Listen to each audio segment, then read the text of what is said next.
இது தந்தியில் நின்று வரவேற்பது பிரியவதனா. மோடி மீண்டும் பிரதமராக நியமன கடிதம் வழங்கிய குடியரசுத் தலைவர். மாநில தலைவர்களை மாற்றினாலும் பாஜகவுடன் கூட்டணி இல்லை என அதிமுக திட்டவட்டம் என பரபரப்புகள் வரிசை கட்டிய நாள். இன்று தலைப்புச் செய்திகளை பார்க்கலாம். தேசிய ஜனநாயக கூட்டணி தலைவராக பிரதமர் நரேந்திர மோடி இன்று தேர்வு. கூட்டணி கட்சிகளின் ஆதரவு கடிதத்துடன் ஆட்சியமைக்க பிரதமர் உரிமை கோரிய நிலையில் நியமன கடிதத்தை வழங்கினார் குடியரசுத் தலைவர் திரௌபதி முர்மு. தேசிய ஜனநாயக கூட்டணிக்கு 3வது முறையாக சேவை செய்ய மக்கள் வாய்ப்பளித்து உள்ளனர். நாட்டு மக்களுக்கு இதயபூர்வமான நன்றியை தெரிவித்துக் கொள்வதாக பிரதமர் மோடி இன்று நிகழ்ச்சி. பாஜக மீது இந்தியா கூட்டணி தோல்வி சாயத்தை பூச முயற்சிப்பதாக குற்றச்சாட்டு. இந்தியாவை உலக அரங்கில் உயர்த்தியவர் மோடி. சரியான நேரத்தில் கிடைத்த சிறந்த தலைவர் என்றும் தெலுங்கு தேசம் கட்சித் தலைவர் சந்திரபாபு நாயுடு இன்று புகழாரம். எதிர்வரும் 5 ஆண்டுகளில் ஒவ்வொரு நாளும் பிரதமர் மோடிக்கு துணையாக நிற்பேன் என பீகார் முதலமைச்சர் நிதிஷ்குமார் உறுதி. பிரதமராக நரேந்திர மோடி வரும் 9ஆம் தேதி மீண்டும் பதவியேற்க உள்ளதை ஒட்டி பதவியேற்பு விழாவிற்கான ஏற்பாடுகள் மும்முரம். குடியரசுத் தலைவர் மாளிகை வளாகத்தில் இருக்கைகள், சிகப்பு கம்பளம் அமைக்கும் பணிகள் தீவிரம். வரும் 24ஆம் தேதி தமிழக சட்டப்பேரவை கூட்டத்தொடர் தொடங்கும் என சபாநாயகர் அப்பாவு இன்று அறிவிப்பு. சுமார் 25 நாட்களுக்கு மேல் கூட்டத்தொடர் நடைபெறும் என தகவல். முதலமைச்சர் ஸ்டாலின் தலைமையில் நாளை திமுக எம்பிக்கள் கூட்டம் நடைபெறுகிறது. நீட் தேர்வை ஒழிக்கும் நாள் வெகு தொலைவில் இல்லை என முதலமைச்சர் ஸ்டாலின் இன்று ஆவேசம். நீட் சர்ச்சைகள் மத்திய அரசின் அதிகார குவிப்பின் குறைபாடுகளை வெட்ட வெளிச்சமாக்குவதாகவும் விமர்சனம். குளறுபடிகள் குறித்து வெளிப்படையான விளக்கம் அளிக்க வேண்டும் என மத்திய அரசிற்கு அதிமுக பொதுச் செயலாளர் எடப்பாடி பழனிசாமி வலியுறுத்தல். புதிய அமைச்சரவை பட்டியலில் தமிழக பாஜக தலைவர் அண்ணாமலையின் பெயரும் பரிசீலிக்கப்படுவதாக தகவல். அண்ணாமலை மத்திய அமைச்சரானால் தமிழக பாஜக தலைவரை மாற்ற வாய்ப்பு. தலைவர் மாறினாலும் பாஜகவுடன் கூட்டணி இல்லை என அதிமுக முன்னாள் அமைச்சர் ஜெயக்குமார் இன்று திட்டவட்டம். மாநில கட்சிகளாக அங்கீகாரம் பெறும் தகுதியை வென்றெடுத்துள்ள விடுதலை சிறுத்தைகள் கட்சிக்கும் நாம் தமிழர் கட்சிக்கும் வாழ்த்து. நடிகரும் தமிழக வெற்றிக் கழக தலைவருமான விஜய் எக்ஸ் தளத்தில் இன்று பதிவு.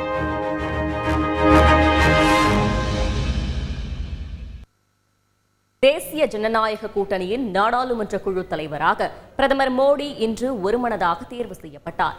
இதனையடுத்து நரேந்திர மோடியை பிரதமராக நியமித்து குடியரசுத் தலைவர் திரௌபதி முர்மு இன்று நியமன ஆணை வழங்கியுள்ளார். செய்தியாளர் ரமேஷ்குமார் வழங்கிய தகவல்களை இந்த தொகுப்பில் பார்க்கலாம். 18வது மக்களவைத் தேர்தலில் பாஜக தலைமையிலான தேசிய ஜனநாயக கூட்டணி 292 இடங்களில் வெற்றி பெற்றது. அந்த கூட்டணியின் நாடாளுமன்ற குழு கூட்டம் டெல்லியில் உள்ள பழைய நாடாளுமன்ற கட்டிடத்தின் மைய மண்டபத்தில் இன்று நடைபெற்றது.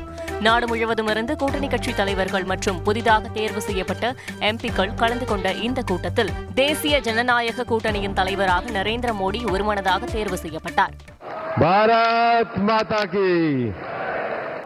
முன்னதாக கூட்டத்தில் உரையாற்றிய தெலுங்கு தேசம் கட்சித் தலைவர் சந்திரபாபு நாயுடு, பீகார் முதல்வர் நிதிஷ்குமார் ஆகியோர் பிரதமர் மோடிக்கு தங்கள் ஆதரவை தெரிவித்தனர். சரியான நேரத்தில் சரியான தலைவரை மக்கள் மீண்டும் தேர்ந்தெடுத்துள்ளனர். மோடி அரசின் நடவடிக்கையால் உலகின் மிகப்பெரிய அதிகாரமிக்க மையமாக இந்தியா மாறியுள்ளது. எதிர்வரும் 5 ஆண்டுகளில் ஒவ்வொரு நாளும் பிரதமர் மோடிக்கு துணையாக நிற்பேன். இந்த தேர்தலில் சிலர் அங்கொன்றும் இங்கொன்றுமாக வென்றுள்ளனர். அடுத்த முறை அவர்கள் எல்லோரும் தோற்பார்கள். தொடர்ந்து பேசிய பிரதமர் மோடி, தேசிய ஜனநாயக கூட்டணி மிக வலிமையான கூட்டணி என்றும், ஆனால் தங்கள் கூட்டணி தேர்தலில் தோல்வி அடைந்தது போன்ற சாயத்தை எதிர்க்கட்சிகள் பூச முயல்வதாகவும் குற்றம் சாட்டினார். 2024 மக்களவை தேர்தல் முடிவுகள் தேசிய ஜனநாயக கூட்டணியின் மிகப்பெரிய வெற்றி என்று உலகமே நம்புகிறது. 10 ஆண்டுகளுக்கு பிறகும் காங்கிரசால் 100 இடங்களை கூட தொட முடியவில்லை. மேலும் தமிழகத்தில் பாஜக வாக்கு சதவீதம் அதிகரித்து இருப்பதாகவும் நரேந்திர மோடி பெருமிதம் தெரிவித்தார். இந்த கூட்டத்தில் தமிழகத்தை சேர்ந்த பாஜக கூட்டணி தலைவர்கள் ஓ பன்னீர்செல்வம், டிடிவி தினகரன், ஜி.கே. வாசன் உள்ளிட்டோர் கலந்து கொண்டனர். தேசிய ஜனநாயக கூட்டணியின் தலைவராக தேர்வு செய்யப்பட்டதை அடுத்து குடியரசுத் தலைவரை நேரில் சந்தித்த நரேந்திர மோடி ஆட்சியமைக்க உரிமை கோரினார். அப்போது மோடியை அடுத்த பிரதமராக நியமிக்கும் ஆணையை மோடியிடம் குடியரசுத் தலைவர் திரௌபதி முர்மு வழங்கினார். செய்தியாளர் ரமேஷ்குமார் வழங்கும் கூடுதல் தகவல். தேசிய ஜனநாயக கூட்டணி தலைவர்கள் அனைவரும் குடியரசுத் தலைவரை நேரில் சந்தித்து ஆட்சி அமைக்க உரிமை கோரிய நிலையில் பிரதமர் மோடியை ஆட்சி அமைக்க வருமாறு குடியரசுத் தலைவர் அழைப்பு கொடுத்திருக்கிறார். இதனைத் தொடர்ந்து வரும் ஜூன் 9ஆம் தேதி மாலை 6 மணிக்கு 3வது முறையாக பிரதமர் மோடி மீண்டும் பதவியேற்க இருக்கிறார். பிரியா. நன்றி ரமேஷ்குமார். புதிய அமைச்சரவை பட்டியலில் தமிழக பாஜக தலைவர் அண்ணாமலையின் பெயரும் பரிசீலிக்கப்படுவதாக தகவல் வெளியாகியுள்ளது. இந்த விவகாரம் குறித்து அரசியல் விமர்சகரின் கருத்துக்களை கேட்டறிந்தோம். செய்தியாளர்கள் சமயமணிவண்ணன், தாயுமானவன் வழங்கிய தகவல்கள் இவை. இந்திய பிரதமராக நரேந்திர மோடி 3வது முறையாக வரும் ஞாயிற்றுக்கிழமை பதவியேற்க உள்ள நிலையில் புதிய அமைச்சரவையில் இடம்பெறவுள்ள அமைச்சர்கள் யார் யார் என்கிற எதிர்பார்ப்பு எழுந்துள்ளது. இந்த முறை புது முகங்களுக்கும் வாய்ப்பு அதிகமாக இருக்கும் என கூறப்பட்டாலும் அமித்ஷா, நிதின் கட்கரி, ராஜ்நாத் சிங், பியூஷ் கோயல், ஜெய்சங்கர், மன்சுக் மாண்டவியா உள்ளிட்ட மூத்த தலைவர்களுக்கு மீண்டும் வாய்ப்பு கிடைக்கும் என தெரிகிறது. இவர்கள் மட்டுமின்றி ஜே.பி. நட்டா, கேரளாவில் முதல் முறையாக பாஜக எம்பியாக தேர்வு செய்யப்பட்டுள்ள நடிகர் சுரேஷ் கோபி, கர்நாடக முன்னாள் முதல்வர் பசவராஜ் பொம்மை, முன்னாள் மத்திய அமைச்சர் சுஷ்மா ஸ்வராஜ் மகள் பன்சூரி ஸ்வராஜ் உள்ளிட்டோருக்கு வாய்ப்பு கிடைக்கும் என தகவல் வெளியாகியுள்ளது. இந்நிலையில் புதிய அமைச்சரவை பட்டியலில் தமிழக பாஜக தலைவர் அண்ணாமலையின் பெயரும் பரிசீலிக்கப்படுவதாக வெளியாகியிருக்கும் தகவல் பேசுபொருளாகியுள்ளது. அண்ணாமலை மத்திய அமைச்சரானால் தமிழக பாஜக தலைவரை மாற்ற திட்டமிடப்பட்டிருப்பதுடன் இதன் மூலம் கூட்டணியில் மீண்டும் அதிமுகவை இணைக்க முயற்சிக்கப்படும் எனவும் கூறப்படுகிறது. இதுகுறித்து அரசியல் விமர்சகர் சுமன் சி. ராமனிடம் பேசினோம். இது எல்லாமே வெறும் ஸ்பெகுலேஷன். இப்போதைக்கு எந்த விதமான ஒரு அதிகாரப்பூர்வமான செய்தி ஆர் ஈவன் நம்பகத்தன்மை உள்ள அதிக நம்பகத்தன்மை உள்ள செய்தி கூட நம்மகிட்ட இல்லை. வேறு ஒரு மாநில தலைவர் வந்தால் நிச்சயமாக அதிமுகவுடன் உறவுகள் மீண்டும் சுமூகமாவதற்கான வாய்ப்பும் இருக்கிறது. இதனிடையே சென்னையில் இன்று செய்தியாளர்களிடம் பேசிய அதிமுக முன்னாள் அமைச்சர் ஜெயக்குமார், தமிழக பாஜக தலைவராக யார் வந்தாலும் கூட்டணி இல்லை என திட்டவட்டமாக தெரிவித்துள்ளார்.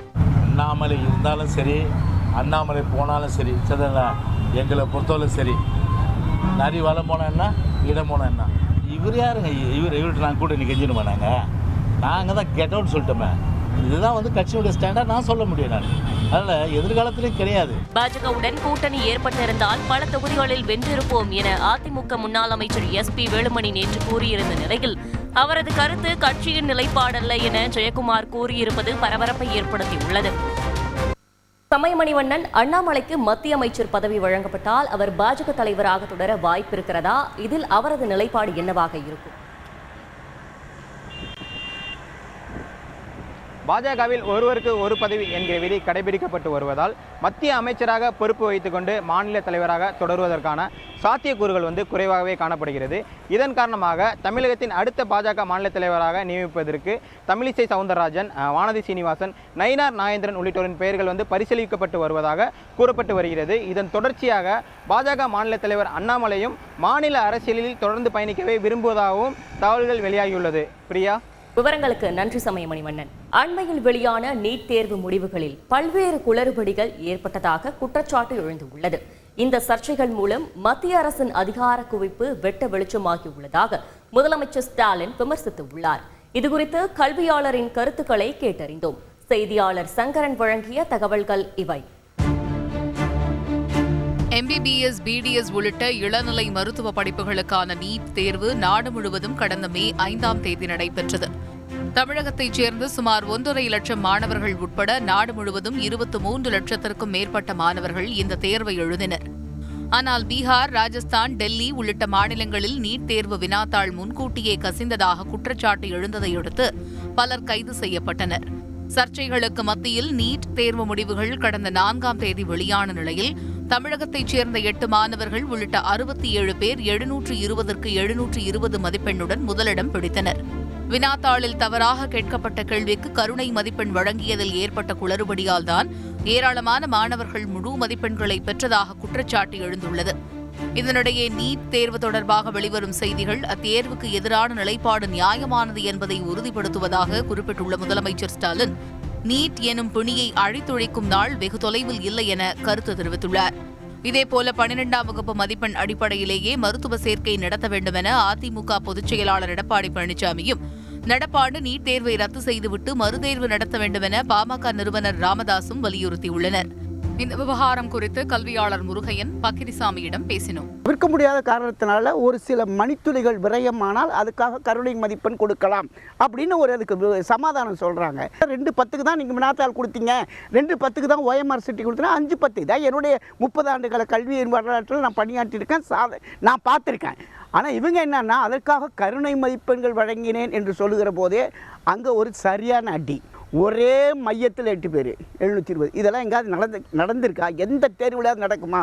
நல்ல ஒரு சுப்ரீம் கோர்ட்டில் ஒரு ஜட்ஜை வச்சு ஒரு குழு போட்டு தரோவாக இதை ஆராய்ச்சி, இன்னும் நிறைய நடந்திருக்கு, இதை பூரா ஆய்வு செய்து இந்த ஆண்டு இதுக்கு முடிவு தெரியாமல் இந்த நீட்டினுடைய இளநிலை மருத்துவ மாணவர் சேர்க்கை நடக்கக்கூடாது. செய்தியாளர் சங்கரன் வழங்கும் கூடுதல் தகவல்.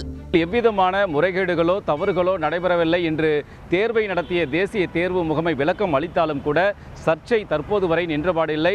மீண்டும் மறுதேர்வு நடத்த வேண்டும் என்றெல்லாம் கோரிக்கைகள் எழுந்த வண்ணம் இருக்கின்றன. பிரியா, விவரங்களுக்கு நன்றி சங்கரன். மக்களவைத் தேர்தலில் வெற்றி பெற்ற திமுக எம்பிக்கள் கூட்டம் முதலமைச்சர் ஸ்டாலின் தலைமையில் நாளை நடைபெறும் என அறிவிக்கப்பட்டுள்ளது. இதனிடையே தமிழக சட்டப்பேரவை கூட்டம் வரும் 24ஆம் தேதி தொடங்க உள்ளது. இன்றைய முக்கிய அரசியல் நிகழ்வுகளை இந்த தொகுப்பில் பார்க்கலாம். தமிழக அரசின் பொது பட்ஜெட் கடந்த பிப்ரவரி 19ஆம் தேதி தாக்கல் செய்யப்பட்ட நிலையில் துறை ரீதியான மானிய கோரிக்கை மீது விவாதம் நடத்துவதற்காக வரும் 24ஆம் தேதி சட்டப்பேரவை கூடுவதாக சபாநாயகர் அப்பாவு இன்று அறிவித்துள்ளார். அலுவல் ஆய்வுக்குழு கூட இருக்குது. காரணம் எதுக்கு கொஞ்சம் அட்வான்ஸாக கூட்டணும் அப்படின்னா எந்தெந்த தேதியில் எந்த மானிய கோரிக்கைகள் அப்படின்னு இருக்குது. அதே போல் மாமன்ற உறுப்பினர்கள் ஒவ்வொரு மானிய கோரிக்கையிலையும் வெட்டு தீர்மானங்கள் கொடுப்பாங்க. அதுக்கு அவங்களுக்கு கால அவகாசம் தேவை இருக்கிறது. மக்களவைத் தேர்தலில் கணிசமான வாக்குகளை பெற்று மாநில கட்சியாக தகுதியை வென்றுள்ள நாம் தமிழர் கட்சி மற்றும் விடுதலை சிறுத்தைகள் கட்சிக்கு தமிழக வெற்றிக் கழக தலைவர் விஜய் இன்று வாழ்த்து தெரிவித்துள்ளார். மேலும் தமிழ்நாடு மற்றும் புதுச்சேரியில் இருந்து தேர்வு செய்யப்பட்டுள்ள எம்பிக்களின் பணி சிறக்கவும் அவர் வாழ்த்தியுள்ளார். விருதுநகர் தொகுதியில் வாக்கு எண்ணிக்கையில் முறைகேடு நடைபெற்றதாக தேமுதிக கூறும் குற்றச்சாட்டு ஆதாரமற்றது என்று தமிழ்நாடு காங்கிரஸ் கமிட்டி தலைவர் செல்வ பெருந்தகை இன்று மறுப்பு தெரிவித்துள்ளார். நேர்மையாக கண்ணியமாக நடத்தியிருக்கிறார்கள். ஒருவேளை சந்தேகம் எழுந்திருந்தால் அங்கேயே அவர்கள் மறுப்பு தெரிவித்திருக்கலாம்.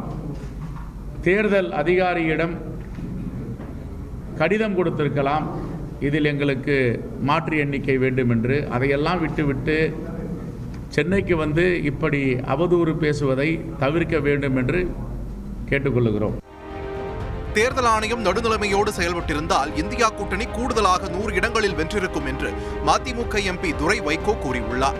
நடுநிலைமையோடு தேர்தல் ஆணையம் செயல்பட்டிருந்தால் இனியும் கூடுதலாக ஒரு 100 இடங்கள் நாங்கள் வெற்றி பெற்று இந்தியா கூட்டணி வெற்றி பெற்று இன்று இந்தியா கூட்டணி ஆட்சியை கைப்பற்றியிருக்கும். நாடாளுமன்ற தேர்தலில் வெற்றி பெற்ற திமுக எம்பிக்கள் கூட்டம் முதலமைச்சர் மு க ஸ்டாலின் தலைமையில் சென்னை அண்ணா அறிவாலயத்தில் நாளை நடைபெற உள்ளது. செய்தியாளர் பாஸ்கரன் வழங்கும் கூடுதல் தகவல். தமிழகத்தின் வளர்ச்சிக்காக திமுக எம்பிக்களுடைய செயல்பாடுகள் நாடாளுமன்றத்தில் எப்படி இருக்க வேண்டும் என்று ஆலோசனை வழங்கப்பட உள்ளது. அதே நேரத்தில் சிஏஏ, நீட், ஒரே நாடு ஒரே தேர்தல் போன்ற விவகாரங்களில் எதிர்ப்பு நிலைப்பாட்டை எவ்வாறு பதிவு செய்ய வேண்டும் என்பது குறித்தான ஆலோசனையும் தமிழக முதலமைச்சரால் நாளை வழங்கப்பட உள்ளது. பிரியா, விவரங்களுக்கு நன்றி பாஸ்கரன். தமிழகத்தின் பல்வேறு பகுதிகளில் திடீர் கனமழை பெய்த நிலையில் அடுத்த சில தினங்களுக்கு மிதமான மழை தொடர வாய்ப்புள்ளதாக வானிலை ஆய்வு மையம் இன்று தெரிவித்துள்ளது. செய்தியாளர் லோகநாதன் வழங்கிய தகவல்கள் இவை. தமிழகத்தில் கரூர், ஈரோடு, திருவாரூர், கொடைக்கானல் மற்றும் திருவண்ணாமலை உள்ளிட்ட பல்வேறு இடங்களில் கனமழை பெய்தது. சென்னை மற்றும் புறநகர் பகுதிகளில் பெய்த திடீர் கனமழையால் வெப்பம் தணிந்த நிலையில் சுமார் 35 விமானங்களின் சேவையில் தாமதம் ஏற்பட்டது. திருப்பத்தூர் மாவட்டம் மாராப்பட்டு பகுதியில் சில தோல் தொழிற்சாலைகள் மழை நீருடன் கழிவுநீரை பாலாற்றில் கலந்ததால் துர்நாற்றத்துடன் ஆற்று நீர் நுரைபொங்க காட்சியளித்தது.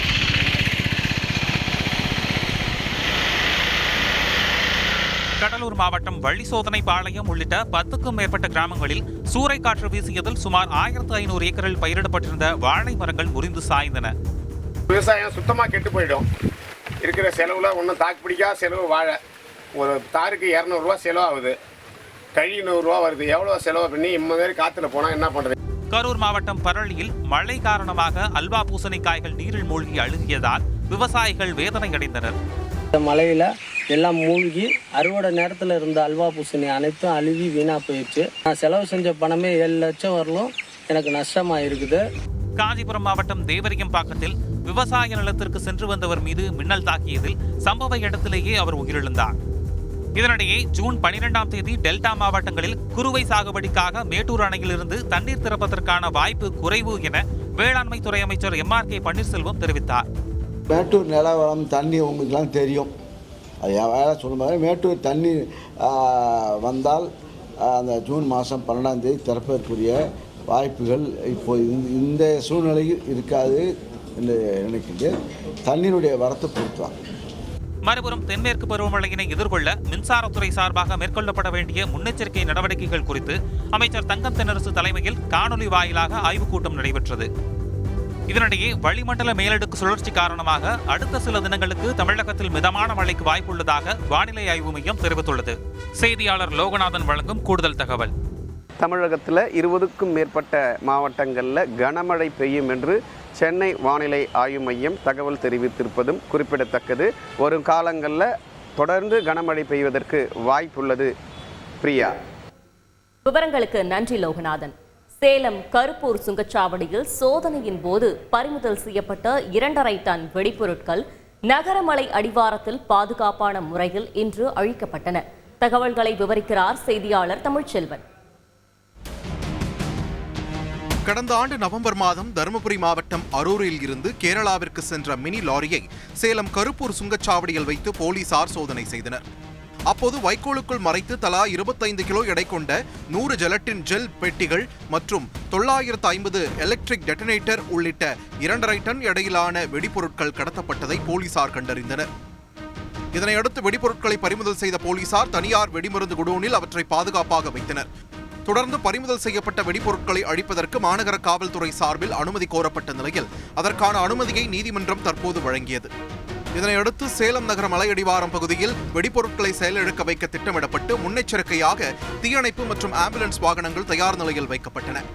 மலையடிவாரத்தில் 3 அடி குழி தோண்டப்பட்டு அதில் வெடிப்பொருட்கள் வைக்கப்பட்டு பாதுகாப்பான முறையில் இன்று அழிக்கப்பட்டன. இந்த பணியில் 20க்கும் மேற்பட்ட காவலர்கள் பாதுகாப்பு உடை அணிந்து பணியாற்றினர்.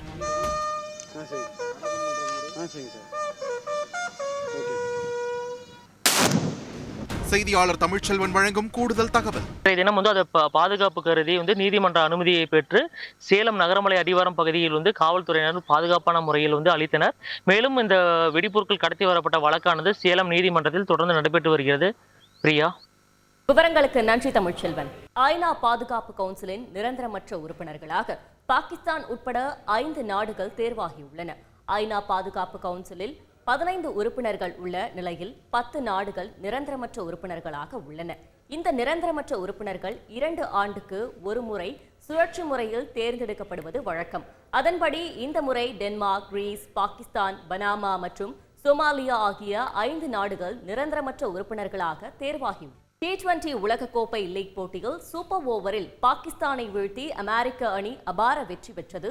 மறுபுறம் நாளை நடைபெறவுள்ள பிரெஞ்சு ஓபன் டென்னிஸ் மகளிர் பிரிவில் இறுதிப் போட்டியில் உலகின் நம்பர் 1 வீராங்கனை இகா ஸ்வியாடெக்குடன் பவுலினி பலப்பரீட்சை நடத்தவுள்ளார். விளையாட்டு தொடர்பான செய்திகளை இந்த தொகுப்பில் காணலாம். அமெரிக்காவின் டல்லாஸில் நடைபெற்ற T20 உலகக்கோப்பை லீக் போட்டியில் பாகிஸ்தான் அணியை சூப்பர் ஓவரில் வீழ்த்தி அமெரிக்க அணி பாகிஸ்தான் ரசிகர்களுக்கு அதிர்ச்சி அளித்தது. முதலில் விளையாடிய பாகிஸ்தான் அணி 160 ரன்கள் இலக்கு நிர்ணயிக்க, அடுத்து விளையாடிய அமெரிக்க அணி 20 ஓவரில் 159 ரன்கள் எடுத்ததால் ஆட்டம் சமனில் முடிந்தது. இதனைத் தொடர்ந்து நடைபெற்ற சூப்பர் ஓவரில் அமெரிக்கா 18 ரன்கள் எடுக்க பாகிஸ்தான் அணி 13 ரன்கள் எடுத்து தோல்வியை தழுவியது. இதேபோல் பார்படாஸில் இன்று நடைபெற்ற லீக் போட்டியில் நமீபியாவை 5 விக்கெட்டுகள் வித்தியாசத்தில் ஸ்காட்லாந்து வீழ்த்தியது. இந்த வெற்றிகளின் மூலம் குரூப் ஏ பிரிவில் அமெரிக்காவும், குரூப் பி பிரிவில் ஸ்காட்லாந்து அணியும் முதலிடம் பிடித்துள்ளன.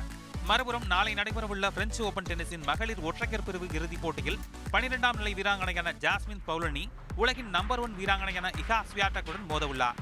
இத்துடன் இன்று நிறைவு பெறுகிறது. மீண்டும் நாளை சந்திப்போம். நன்றி, வணக்கம்.